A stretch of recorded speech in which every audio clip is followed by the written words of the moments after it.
action. Girdağ action dedik. Bu alışmış işin yanması onu bekliyor.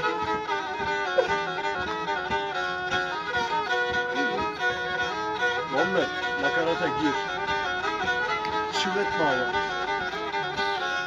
Telefon ettim yara, tehdit gelmeden ara. Açarım pencereyi, hafif çevir duvara. Telefon ettim yara, tehdit gelmeden ara. Açarım pencereyi, hafif çevir duvara. Yüreğim bir şey devirdim iki şişe. Dedim ne korkayısın, sevdalık böyle bir şey. Yüreğim bir şey devirdim iki şişe. Dedim ne korkayısın, sevdalık böyle bir şey.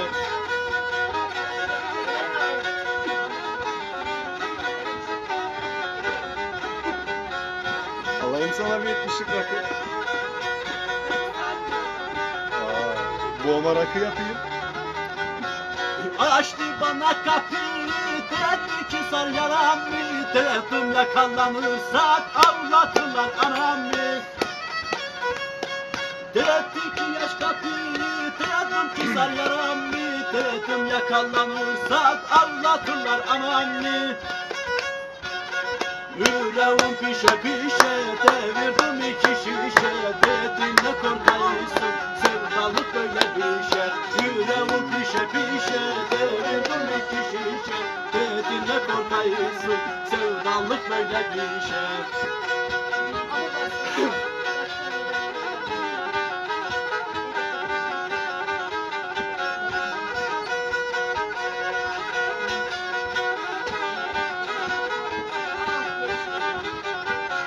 Sevdalık bana uyar, vallahi deli uyar. Dedim ya evdekiler, dedi duyarsa duyar.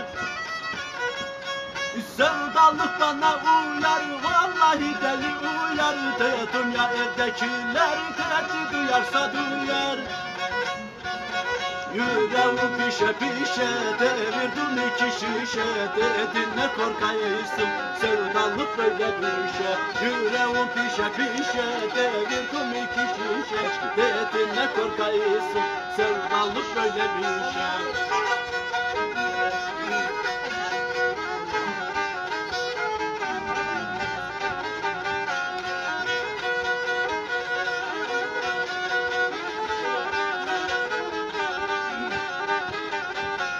Sohbet muhabbet aldık, gece sabaha kaldık. Dedim bırak gideyim, gören olursa yandık. Sohbet muhabbet aldık, gece sabaha kaldık. Dedim bırak gideyim, gören olursa yandık. Yüreğim pişe devirdim iki şişe. Dedin ne korkaysın, sevdalık böyle bir şey. Yüreğim pişe devirdim iki şişe. Dedin ne korkaysın, sevdalık böyle bir şey. Yüreğim pişe devirdim iki şişe. Dedin ne korkaysın, sevdalık böyle bir şey.